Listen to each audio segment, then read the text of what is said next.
ឡងលអាងភ្នំផ្ដាច់3ឆ្នាំប្រឡងមិនជាប់មួយជីវិតនេះនៅតែចឹងជីវជាតិនៃដឹកនាំស្ដេចជាចាត់ការច្រើនបង្ហាញសមត្ថភាពឲ្យបានល្អគឺត្រូវតែដល់ពូវាទៅពីអ្នកចង់ទៅអស់ពីឯងសាច់ខាងជើងហូបមិនបានហើយឯងសងអាយុអមតៈឲ្យខ្ញុំវិញត្រូវហើយពួកយើងខ្លាចខ្លួនជាអ្នកទៅចម្លងធរក៏អាចរស់នៅអមតៈដែរពួកគេមិនមានធូរទេពួកអាចកាត់លំបានឯងចំណែកជាខាងជើងឡសាមាសាមពតទៅជាមួយយើងអនាគតព្រឹស្វាងអ្នកណាគេគឺថាពួកអាចរកស្វា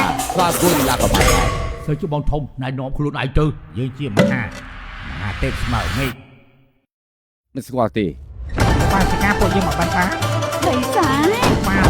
ពួកយើងមកចូលខ្ញុំជាអ្នកខ្លាញ់ខ្លួនខ្ញុំមិនមែន